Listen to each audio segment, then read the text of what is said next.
अरविंद केजरीवाल पहली बार सरकार बनाने में कामयाब हुए, 70 में 67 सीटें कोई सोच सकता है? 70 में 62 सीटें कोई सोच सकता है साहब? तो उसके बाद से विरोधियों को लगा कि नहीं भाई, ये तो जमीन पे जो है वो काम कर रहे हैं, लोग इनसे जुड़ रहे हैं।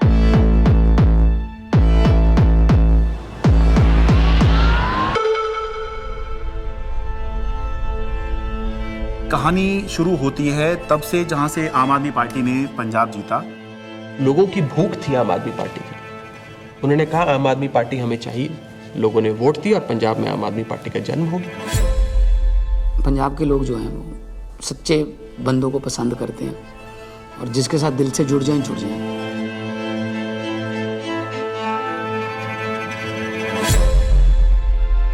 आम आदमी पार्टी गुजरात को भविष्य देगी। गुजरात की 6 करोड़ जनता के साथ मिलके एक नया गुजरात बनाएंगे जिसमें 24 घंटे बिजली होगी। और उसके बाद आम आदमी पार्टी गुजरात में जैसे ही घुसी तो वहां से एक दिल्ली के अंदर हमें चेंज आता हुआ दिखाई दिया।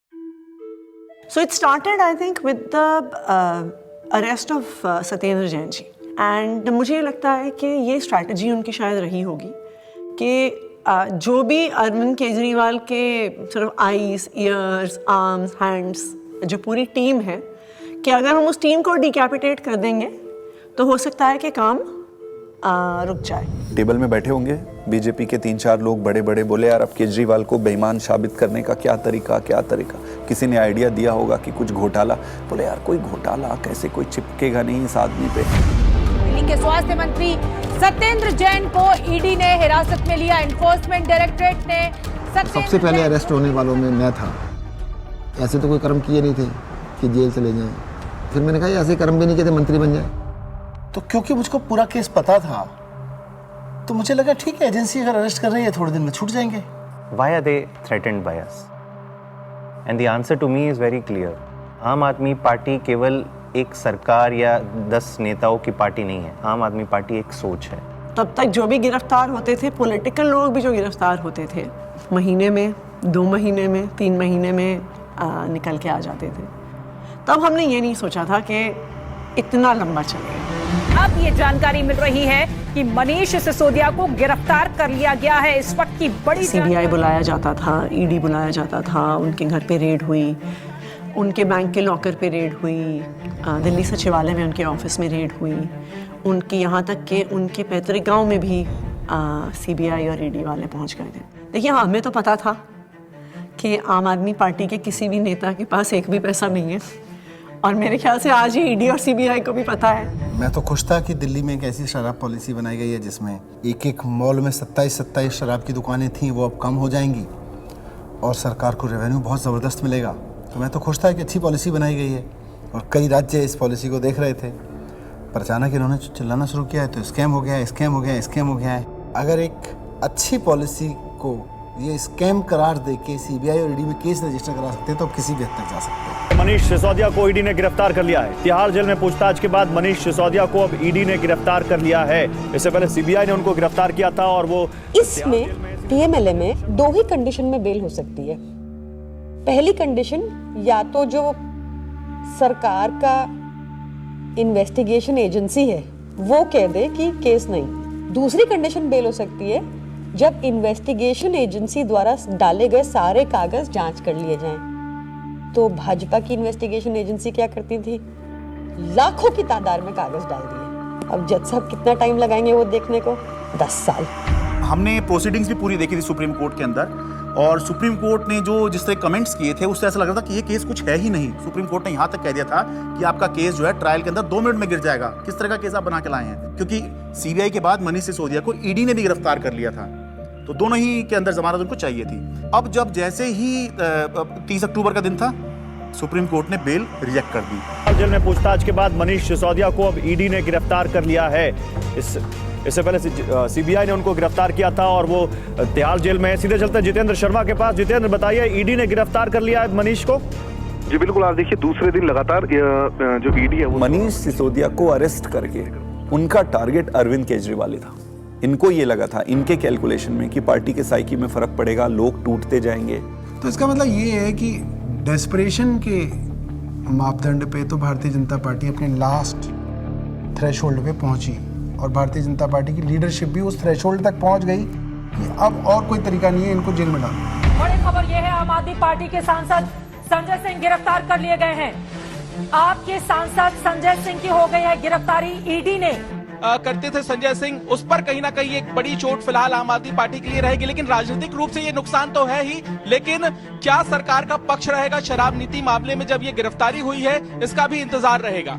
अब ये अपने आप में काफी ज्यादा तो भगत सिंह ने अपनी किताब में लिखा कि उनके छोटे भाई जब उनसे मिलने आए, फांसी की सजा हो चुकी थी तब तक, उन्होंने लिखा कि उन्हें ये फिक्र है हरदम नया तर्जे जफा क्या है। जफा मतलब अत्याचार। उन्हें ये फिक्र है हरदम नया तर्जे जफा क्या है, हमें भी शौक है देखें सितम की इंतहा क्या है। इस सरकार के ऊपर बिल्कुल फिट बैठता है कि ये सितम करने पे आए हैं और हम इनकी सितम की इंतहा देखना चाहते हैं। 2200 करोड़ रुपए की रिश्वत खिलाई अडानी ने। Nothing is going on record. 2200 crore रुपए की रिश्वत आपके अधिकारियों को। संजय जी, 2200 करोड़ की रिश्वत। संजय जी प्लीज। सर वो क्या बोल रहे हैं सर? वो आप इधर बोलेंगे कि उधर बोलेंगे? जिस तरीके से पार्लियामेंट में और पार्लियामेंट के बाहर अगर अरविंद केजरीवाल और पार्टी के वॉइस को एक स्ट्रक्चर करके जनता और देश के सामने रख रहे थे, बीजेपी उससे बहुत इरिटेटेड और फ्रस्ट्रेटेड थी। मैंने तो अपने घर के सामने एक बैनर भी लगवा दिया था कि फक्कड़ हाउस में ईडी का स्वागत है। अब कहानी जो है अलग लेवल पे पहुंच गई। अरविंद केजरीवाल भी ये बात समझ रहे थे कि जब एक के बाद एक नोटिस आ रहे हैं तो देर सवेर ईडी जो है उनको गिरफ्तार करने आएगी। हमारा एक व्हाट्सएप ग्रुप है पार्टी की लीडरशिप का, जिसमें एक खबर आई थी कि ईडी वाले अरविंद जी के घर पहुंच गए हैं 6 फ्लैग स्टाफ रोड पे। एंड मुझे याद है मैंने ओबरॉय के फ्लाईओवर के नीचे से फिर हमने गाड़ी का यू टर्न लिया था और फिर 6 फ्लैग स्टाफ रोड जो सिविल लाइंस में है वहाँ पे पहुँचे थे। मुझसे पहले सौरभ भारद्वाज पहुँचे थे वहाँ पे। इतने में उन्होंने बैरिकेडिंग दोनों तरफ कर दी, बट मैं बैरिकेडिंग से पहले ही जो है वो अंदर पहुँच गया था। मैं तो मेरे को अंदर से किसी का मैसेज आया which was very sad thing to imagine. Arvind Kejriwal ji अपना बैग पैक कर रहे हैं और एक मुख्यमंत्री अपने घर में ही असहाय है, आप सोचिए। और वहाँ जो पुलिस खड़ी है वो उसके लिए नहीं खड़ी है, वो इसलिए खड़ी है कि किसी और को आने नहीं देंगे। उसके यहाँ जो ईडी के जो अफसर हैं वो उसको कह रहे हैं कि अब आप बैग पैक कर लो, आपको अरेस्ट कर रहे हैं। ईडी दफ्तर ले जाया जा रहा है अरविंद केजरीवाल को। इस वक्त की बड़ी खबर, बड़ा अपडेट, अरविंद केजरीवाल को ईडी ने गिरफ्तार किया है और ईडी दफ्तर उनको ले जाया जा रहा है। जिस तरीके से अब दिल्ली के मुख्यमंत्री अरविंद केजरीवाल को ईडी दफ्तर ले जाने की तैयारी की जा रही है और ये माना जा रहा है कि अब ईडी दफ्तर में उनसे पूछताछ होगी और उनके सामने। जब से मैं जर्नलिस्ट बना हूं 17 साल से, मैंने नहीं देखा किसी सिटिंग चीफ मिनिस्टर को अरेस्ट किया गया हो। तो मेरे मन में एक बात अंदर से आई कि पार्टी खत्म नहीं होने थी, सरकार नहीं खत्म होने थी। तो उस समय जो बाहर थे, जैसे संदीप पाठक बाहर थे जो संगठन के काम देखते हैं, हमारे जो कैबिनेट के जो साथी थे, आतिशी थी, सौरभ भारद्वाज थे, हमारे सोशल मीडिया के जैस्मिन थे। तो फिर हम सब लोग हमारे घर पे ही हमने सबको बोला, हम लोग वहीं धीरे धीरे वहीं गैदर हुए। अब ये देश को बचाने की लड़ाई है, तानाशाही के खिलाफ लड़ाई है और सभी मिलकर के लड़ेंगे और इस लड़ाई को जीतेंगे। कल 10 बजे भारतीय जनता पार्टी के मुख्यालय पर हम इसके खिलाफ प्रोटेस्ट शुरू करेंगे।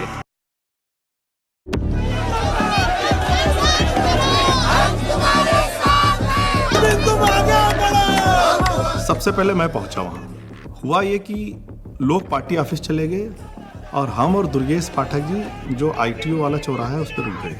ITO पे मैं जब पहुंचा तो मैंने देखा कि मेरे सामने ही आतिशी और सौरभ को अरेस्ट कर लिया गया।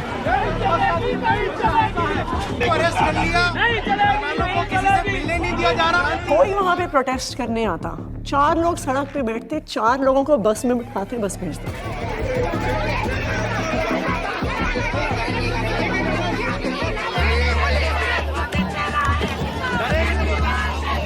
ITO के ऊपर एक फुटओवर ब्रिज है, ऊपर अगर आप जाओगे तो मैं लोकेशन चेंज करता रहता था, तो कहीं एक जगह जाके ऐसे शांत खड़ा हो जाता था, फिर मैं देखता था कौन आ रहा है किधर से, तो मैं देखता था उधर से 20 लोग आ रहे हैं, तो उनमें से मैं पहचान जाता था। मोस्टली मैं ऑर्गेनाइजेशन में काम करता था तो सबके नंबर थे, तो मैं उनको फ़ोन करके बोलता था अभी रुक जाओ 10 मिनट, मैं जहाँ बोलूँगा उस डायरेक्शन में जाना।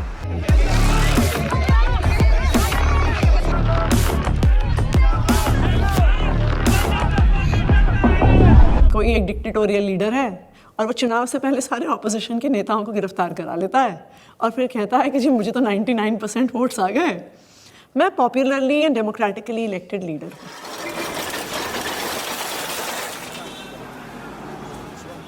Can I have water? इसको इधर रख सकते हैं बगल में, इस टेबल को इधर रख दीजिए। 2013 में सबसे पहले लोगों ने हमें वोट क्यों दिया? हम तो कुछ भी नहीं थे, कभी कहीं सरकार नहीं चलाई थी, हम तो ये भी नहीं कह सकते थे हमने ये काम करके दिखा दिया हमें वोट दो। अन्ना आंदोलन किया था, तो अन्ना आंदोलन में लोगों ने देखा ये लड़के बड़े ईमानदार हैं, देशभक्त हैं, जिद्दी हैं, किसी चीज़ पे अड़ जाए तो करके रहते हैं। ये क्वालिटीज़ जनता को हमारी पसंद आई, इस क्वालिटी को वो ख़त्म करना चाहती थी बीजेपी, तो उन्होंने कीचड़ फेंकना चालू किया, करप्शन किया, केजरीवाल ने पैसे खाए, एक ताना बना बुना गया, लोगों को ज़बरदस्ती करके स्टेटमेंट्स दिलवाए गए, प्रेशराइज कर करके हमारे खिलाफ झूठे बयान दिलवाए गए। लेकिन कुदरत तो कुदरत है, ये क्या है, बीजेपी कुछ नहीं है कुदरत के सामने। हम लोग कुछ बाहर तिहाड़ के खड़े थे एंड आई रिमेंबर थिंकिंग कि एज ऑफ दैट टाइम हमारी कोर टीम के 5 लोग उस समय उस दीवार के उस पार थे। मेरे हाथ में बहुत कुछ नहीं था, सब ऊपर वाले के हाथ में था, और मैंने अपना अंदर समय बहुत मेडिटेशन करते हुए और गीता पढ़ के बिताया। वहाँ पे सबसे ज़्यादा जो चीज़ परेशान करती है वो होती है अनसर्टेनिटी। उस 17 महीने में एक बड़ा हिस्सा मेरे अंदर उस सिपाही की तरह छटपटाता रहा जो देख रहा था कि उसकी पूरी फौज बाहर युद्ध लड़ रही है, और वो सिपाही जो हमेशा युद्ध में फ्रंट पे होकर लड़ता था वो आज बैरक में बैठा हुआ है। मैंने प्रयास किया कि घर के लोग 6 महीने तक, जब तक मैं जेल में रहा, मैंने प्रयास किया कि कोई मुझसे मिलने के लिए यहाँ पे ना आए, क्योंकि कई बार परिवार के लोग सामने आते हैं मिलने के लिए तो मन में एक अनावश्यक कमजोरी पैदा होती है, तो मैंने इस चीज़ को अवॉइड किया। फ़ोन पे जब वो वीडियो कॉल पे जब बात होती थी, वीडियो कॉल करते थे तो हंसते थे, लेकिन वो हंसी के पीछे कुछ ना तकलीफ छुपी होती है, क्योंकि पत्नी से बेहतर कोई नहीं समझ सकता है। लेकिन हम लोग को लगता है चलो वो अगर दिखा रहे हैं तो हम लोग को भी ऐसे ही दिखाना है, तो हमारे जैसे बच्चे भी आ गए थे, तो सारे लोग सब हैप्पी फील करते थे कि पापा हम लोग ठीक है, आप परेशान मत होना और आप ठीक से रहो। एक बारी ना कपिल मिश्रा ने आरोप लगाया था 2 करोड़ का कि सत्येंद्र जैन ने अरविंद केजरीवाल को 2 करोड़ की रिश्वत दी। तो मेरी बेटी स्कूल में पढ़ती थी, तो उसका नाम स्कूल में 2 करोड़ ही रखा गया था। तो बच्चों के लिए बहुत, मुझे लगता है ये दौर ऐसा चल रहा है जिसमें कि बच्चों को भी स्पेयर नहीं किया जा रहा है। फैमिली के अंदर अभी तक क्या होता था कि अगर पॉलिटिक्स है तो 2 पॉलिटिकल पार्टीज़ के बीच में, अपोनेंट्स के बीच में, उसमें फैमिली इन्वॉल्व नहीं होती थी। अब थोड़ा सा लेवल कुछ ज़्यादा ही नीचे आ गया है। नहीं, जब जेल में था तो परिवार को तो मिस नेचुरली करते ही हो आप, और विशेष रूप से जब आपकी वाइफ बीमार हो, आपका बेटा भी केवल कॉलेज में पढ़ता हो, तो उसने चिट्ठी लिखी, उसमें उसने बोला कि अगर आप इस वक्त मेरी चिंता करोगे, अगर आप इस वक्त इस बात को लेके चिंता करोगे कि मैं परेशान हूँ, तो फिर ये मेरी देशभक्ति पे सवाल है। तो मुझे लगा यार बेटा तो बड़ा हो गया। आपने अगर मेरी चिंता में जरा भी वक्त जाया किया तो फिर वो मेरी देशभक्ति का अपमान होगा। That would be a insult to my patriotism कि अगर मैं देश के सबसे अच्छे शिक्षा मंत्री को ये विश्वास नहीं दिला पा रहा कि आप अपना काम करो, मैं यहाँ पे एकदम सेट हूँ, आपको मेरी चिंता बिल्कुल करने की जरूरत नहीं है, तो that would be an insult to my patriotism and I felt that, I even feel that today. Phone आता था, 5 मिनट का फ़ोन होता था वो डेली जो आता था, तो उसमें ऐसा तो नहीं है कि मैं ये कह दूँ कि मैं बीमार बहुत हूँ या मैं कुछ भी हूँ, हाँ सब ठीक है, खाना खा लिया, हाँ इतना होता था। जो ड्रेडेड क्रिमिनल्स होते हैं ना, उनको सोलिटरी कन्फाइनमेंट में 2 हफ्ते से ज़्यादा नहीं रखते, उसको इनह्यूमन माना जाता है। तो मुझे लगातार कई महीने तक सेकेंड फेज़ के अंदर सोलिटरी कन्फाइनमेंट में रखा गया। सॉलिटरी कन्फाइनमेंट में आप जेल ऑफिसर्स और मेडिकल स्टाफ, इनके अलावा आप किसी से बात नहीं कर सकते। सो आई वॉज ऑल अलोन। आपको चाहिए कोई बात करने के लिए, गप्पे मारने के लिए, अपने मन की भड़ास निकालने के लिए, कुछ भी बोलने के लिए, वो अलाउड नहीं था।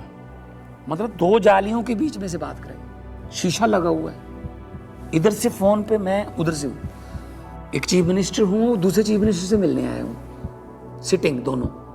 जेल नंबर 1 में मैं था, जेल नंबर 2 में अरविंद जी थे, उसके बीच में एक दीवार ही थी। कभी कभी लगता था आवाज़ दो जोर से तो हो सकता है पहुंच जाए उधर। कई बार जेल के अंदर जब ऐसे मौके आते थे, ऐसे मोमेंट्स आते थे जब आदमी कमज़ोर फील करता था, तब मुझे लगता था यार मनीष की तरफ मैं सोचता था कि मनीष को 1.5 साल हो गया, उसकी तो वाइफ भी इतनी बीमार है, वो नहीं टूटा, सो हमें भी हिम्मत रखनी है। ये बड़ा वो था कि उन्होंने मेरी दवाइयाँ रोक दी। 15 दिन के लिए मैं शुगर का पेशेंट हूँ और 10 साल से मैं इंसुलिन पे हूँ, और 15 दिन उन्होंने मुझे इंसुलिन दी, मेरा शुगर 350-400 पहुँचने लग गया। जब जयप्रकाश नारायण इमरजेंसी के दौर में जेल गए थे, जब वो जेल गए थे उनकी दोनों किडनी ठीक थी, और 4 महीने बाद जब वो जेल से बाहर आए उनकी दोनों किडनी ख़त्म हो चुकी थी। Mr. Kejriwal, in fact, wrote to Tihar jail authorities alleging that he was not being administered insulin despite flagging his peaking sugar levels. ये जेल वाले कहते थे कि इंजेक्शन नहीं देंगे, प्रिस्क्राइब्ड नहीं है। पता नहीं कितने साल से वो इंजेक्शन ले रहे थे, सब प्रिस्क्राइब्ड था। भारतीय जनता पार्टी के कहने पर अरविंद केजरीवाल जी की इंसुलिन रोके हुए हैं। ऐसा लगने लगा कि यार क्या ये जेल में रख के इनको मारने का प्लान बना रहे हैं। क्योंकि पॉलिटिक्स एक अलग होती है, लेकिन पॉलिटिक्स का मतलब ये नहीं होता है कि मैं आपको निपटा ही दूंगा। तो ये इंसुलिन वाली बात जो है, ये तो निपटाने वाली बात है। विरोधी होते हैं राजनीति में, लेकिन दुश्मन नहीं होते। कोर्ट के आदेश पर डॉक्टर्स की कमेटी बनती है, उसके बाद जो है इंसुलिन दी जाती है। आम आदमी पार्टी का मोराल जो था वो डाउन था। क्यों? कि आम आदमी पार्टी जो है वो 2 चीज पे चलती है, केजरीवाल का नाम और वॉलंटियर का काम। वो दौर थोड़ा ऐसा था कि लगा था कि अब आम आदमी पार्टी जो है वो अब बचेगी नहीं, क्योंकि केजरीवाल के बाद कौन। कई बार ऐसे क्षण आए, ऐसे मोमेंट्स आए जब लगा कि अब तो सब खत्म हो गया, अब सब बर्बाद हो गया, अब there is no coming back from this, we have hit rock bottom.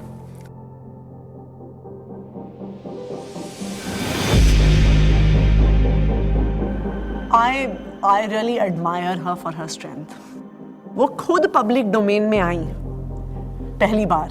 मुझे लगता है कि शायद रामलीला मैदान में जब उन्होंने बोला होगा, that was probably the first time that she ever gave a political speech. सभी भाइयों, बहनों, माताओं, बुजुर्गों, आप सभी को मेरी राम नाम। अच्छा, ओके। मेरे को तो समझ नहीं आ रहा था अरविंद कैसे संभालते हैं। मैं तो बार बार यही सोचती थी कि वो तो हमेशा इसी उसमें रहते हैं। It's such a turmoil, it is not easy. मेरी पत्नी ने आज तक कभी पॉलिटिक्स में पार्टिसिपेट नहीं किया था, कभी वो सामने नहीं आई, आपने कभी उनको नहीं देखा होगा। वो हमेशा शी एंकर्स द हाउस, लेकिन इस दौरान मजबूरी में उन्हें बाहर आना पड़ा, सामने आना पड़ा। कुछ प्लानिंग नहीं थी, इट्स जस्ट दैट कि मैं अरविंद जी से मिलने गई, उन्होंने कहा कि ये मेरा मैसेज पार्टी तक दे दो, क्योंकि ये एप्रीहेंडेड की पार्टी में तो बड़ी खलबली जो भी है। उन्होंने एक मैसेज दिया और उस मैसेज की मैंने एक वीडियो रिलीज़ कर दी, अरविंद जी का मैसेज। तो वो स्लोली शायद एक एंकरिंग हो गई मेरी, और मेरा एक रोल डिफाइन हो गया, मेरी एक जिम्मेदारी डिफाइन हो गई। और जिस तरह से वो सारे पार्टी के सीनियर लीडर्स से, चाहे वो पंजाब के थे, चाहे वो देश भर के दूसरे राज्यों के थे, चाहे वो दिल्ली के थे, सबसे मिल रही थी, सबको हौसला दे रही थी और सबको एकजुट रखा उन्होंने, वो मुझे लगता है कि काफ़ी काबिल तारीफ़ है। उनके साथ जो है विधायकों की मीटिंग कराई गई ताकि सबका भरोसा बना रहे कि हाँ, घबराने की ज़रूरत नहीं है, अभी भी सब कुछ ठीक है। तो वो संवाद पार्षदों के साथ में, विधायकों के साथ में, मंत्रियों के साथ में, सांसदों के साथ में, ये सब सुनीता केजरीवाल ने ये सब किया। मुझे याद आ रहा है कि मार्च के शायद आखिरी दिन रहा होगा, दिल्ली के अंदर रामलीला मैदान में इंडिया ब्लॉक की एक बड़ी रैली हुई और वो रैली इसलिए हुई कि एक तरफ अरविंद केजरीवाल को गिरफ्तार किया था, मौजूदा मुख्यमंत्री को गिरफ्तार किया था, देश में ऐसा पहली बार हुआ। दूसरी तरफ झारखंड के मुख्यमंत्री हुआ करते थे, उनको गिरफ्तार किया गया था। तो दिल्ली में आम आदमी पार्टी ने इसकी अगुवाई करी, इस इंडिया ब्लॉक की रैली की, और रामलीला मैदान में बड़ी रैली हुई। और उस रैली का जो अचीवमेंट था कि इंडिया ब्लॉक के सारे बड़े नेता उस एक मंच पर आ गए, अपनी सारी जितनी भी उनकी आपसी विवाद हैं, आपसी मतभेद हैं, जो होता है, होगा भी, पहले भी था, आगे भी होगा, लेकिन उसके बावजूद भी जब अरविंद केजरीवाल की गिरफ्तारी का मुद्दा था तो उसको लेकर सोनिया गांधी, प्रियंका गांधी, राहुल गांधी, ये तीनों जो हैं उस दिन इंडिया ब्लॉक की रैली में आए और सारे बड़े नेता जितने गठबंधन में हैं, चाहे वो अखिलेश यादव हों, शरद पवार हों, और उससे जो है एक माहौल बना कि बीजेपी से लड़ने के लिए, या बाद में बीजेपी ने जब ये इंडिया गठबंधन बनते देखा तो एनडीए भी कहना शुरू कर दिया, उससे पहले बीजेपी ही चल रही थी। एनडीए से लड़ने के लिए एक इंडिया ब्लॉक जो है वो अब बन गया है, जिसमें मिलके जो है बीजेपी को चुनौती दे सकते हैं। भारतीय जनता पार्टी इसलिए इस मॉरल वॉर को हार गई क्योंकि हमारे तमाम नेताओं के गिरफ्तार होने के बावजूद भी हम एक दिन भी डिफेंसिव नहीं थे। ये जेल भेज दें, कितने मुकदमे हमारे पे रोज चल रहे हैं, कोर्ट की तारीख आती है, जाते हैं, भुगतते हैं, पुलिस वाले आते रहते हैं, एसएचओ बदलते रहते हैं, रोज मुकदमे होते रहे। आम आदमी पार्टी का जो डीएनए है वो भारतीय जनता पार्टी के आगे झुकेगा नहीं, दबेगा नहीं, रुकेगा नहीं, और आम आदमी पार्टी इसीलिए जिंदा है। एक अहम मुकाम जो था इस संघर्ष का तब आया जब अचानक से 2 अप्रैल को सुप्रीम कोर्ट ने संजय सिंह को जमानत दे दी। संजय सिंह को जमानत मिल गई है। आम आदमी पार्टी के सांसद संजय सिंह को जमानत मिल गई। जश्न का वक्त नहीं है, जंग का वक्त है। संघर्ष के लिए तैयार हो जाओ, जम के लड़ेंगे और लड़ेंगे। That was the time at which I felt कि शायद हमारी इमोशंस बाहर निकल कर आई। एंड जिस दिन मनीष जी की बेल हुई थी, और मुझे याद है उस दिन I was at a school inauguration. I am not very prone to being, मैं बहुत ऐसे इमोशनल व्यक्ति नहीं हूँ, पर उस दिन तो मैं स्टेज पर ही रोने लग गई थी। मैं एक पब्लिक उसमें थी, इनॉग्रेशन में थी। मनीष सिसोदिया को सुप्रीम कोर्ट से जमानत। इन्होंने स्टडी तो पूरा किया और उन्होंने सीढ़ी भी ठीक बनाई थी, बट वो सीढ़ियाँ ना, इसको ये नहीं पता था कि सारे केजरीवाल के रंग में रंगे हुए। डिले किया जा रहा है, डिले पर डिले, वो मनीष सिसोदिया की तरफ से नहीं, जब बल्कि प्रक्रियागत है। और तुमने सारे के सारे रिसोर्सेज यूज कर डाले, तुमने ईडी यूज कर डाला, तुमने सीबीआई यूज कर डाली, एसीबी यूज कर डाली, विजिलेंस यूज कर डाला, दिल्ली पुलिस यूज कर डाली, सारा मीडिया का नैरेटिव यूज कर डाला, पूरी पावर तुमने, मतलब कितनी गन पावर है बीजेपी की, आपने सब कुछ यूज करके इन सारे लीडर्स को अरेस्ट कर लिया। उसका रिजल्टेंट क्या है? 0।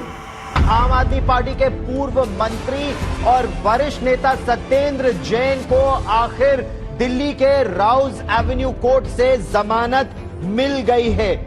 हमें पता तो था ही कि आज नहीं तो कल, कल नहीं तो परसों बाहर तो आना ही है, क्योंकि हमने कुछ किया नहीं है। अगर हमने कुछ किया होता तो शायद हम बीजेपी ज्वाइन कर लेते, जैसे बाकियों ने किया। अरविंद केजरीवाल को जमानत मिल गई है। जिस खबर का इंतजार आम आदमी पार्टी के नेता कार्यकर्ता लंबे वक्त से कर रहे थे, वो खबर आ चुकी है। अरविंद केजरीवाल को जमानत मिल गई है। अभी की बहुत बड़ी खबर, दरअसल अदालत। तो ये इलेक्शन डिफाइन करेगा कि आम आदमी पार्टी कहां जाएगी, और अगर ये इलेक्शन अरविंद केजरीवाल जीतते हैं तो वो उस लीग में आ जाएंगे जहां पर ये चर्चा होने लग जाएगी कि अगर 2029 में लोकसभा का चुनाव होगा तो क्या अरविंद केजरीवाल प्रधानमंत्री का एक चेहरा हो सकते हैं, वो चर्चा होगी? नहीं, मैं कभी अपने आप को ऐसे नहीं सोचता कि मैं कभी पीएम बनूंगा, या कभी ऐसे भी नहीं सोचा था कि मैं सीएम बनूंगा। सो पीएम बनना मेरी ज़िंदगी का कोई मकसद नहीं है, लेकिन जो भी सरकार आए इसे ख़त्म करना होगा। मैं चुनाव के टाइम में चुनाव लड़ो, आपस में एक दूसरे को गाली गलौज मत करो, आपने जो काम किए वो जनता के सामने रखो, आप जो विज़न लेके आए हो वो जनता के सामने रखो। जनता को जो पार्टी पसंद आएगी उसको जिताएगी। जीतने के बाद सारी पार्टियों को मिलके फिर काम करना चाहिए, देश के लिए काम करना चाहिए, चाहे पक्ष में हो विपक्ष में हो। विपक्ष को कंस्ट्रक्टिव क्रिटिसिज्म करना चाहिए ताकि सरकार अच्छा काम कर सके, लेकिन एक दूसरे का जेल में डालना ये अच्छी राजनीति नहीं है। मैं दिल्ली की जनता से पूछना चाहता हूं, मैं देश की जनता से पूछना चाहता हूं कि क्या केजरीवाल ईमानदार है कि गुनहगार है? दोस्तों, 2 दिन के बाद, आज से 2 दिन के बाद मैं सीएम की कुर्सी से इस्तीफा देने जा रहा हूं, और मैं तब तक सीएम की कुर्सी पे नहीं बैठूंगा जब तक जनता अपना फैसला ना सुना ले। Did you anticipate his resignation and why did he resign? रुके न जो, झुके न जो, दबे न जो, मिटे न जो, हम वो इंकलाब हैं, जुल्म का जवाब हैं, हर शहीद हर गरीब का हम ही तो ख्वाब हैं। रुके न जो, झुके न जो, जी रहे हैं इसलिए कि प्यार जग में जी सके, प्यार जग में जी सके, प्यार जग में जी सके। जब हमने पार्टी बनाई थी तब सभी नेताओं और मीडिया ने कहा था कि इनकी एक भी सीट नहीं आएगी, लेकिन जनता ने मुझे मुख्यमंत्री बना दिया। जब हमने 2014 में असूलों के आधार पर सरकार छोड़ी तो इन सब ने फिर शोर मचाया कि आम आदमी पार्टी खत्म हो गई, अरविंद केजरीवाल खत्म हो गए। लेकिन फिर जनता ने हमें 67 सीटों के साथ जीत दिलाई, और 2020 में हमने वो कर दिखाया जो किसी ने सोचा भी नहीं था। हमने अपने काम के नाम पे वोट मांगे, शिक्षा और स्वास्थ्य के नाम पे वोट मांगे। सबने कहा कि इस देश में शिक्षा और स्वास्थ्य पर कोई वोट नहीं देगा, लेकिन जनता ने फिर सबको गलत साबित कर दिया। जनता ने कहा, अगर आप हमारे लिए काम करोगे तो हम आपको पावर देंगे। मैंने तो राजनीति में इतना ही सीखा है कि जब जनता अपना मन बना लेती है तो भले ही उनके सामने कितना बड़ा तानाशाह हो, पूरे सिस्टम की ताकत हो या बड़ी बड़ी पार्टियां हो, जनता सबको ध्वस्त कर देती है। जनता के सामने किसी का अहंकार नहीं चलता, और जनता से बढ़कर कोई अदालत नहीं है। इसलिए मैं जनता के बीच जाऊंगा और अब जनता फैसला करेगी। जुल्म का जवाब है, हर शहीद हर गरीब का हम ही तो ख्वाब हैं। रुके न जो।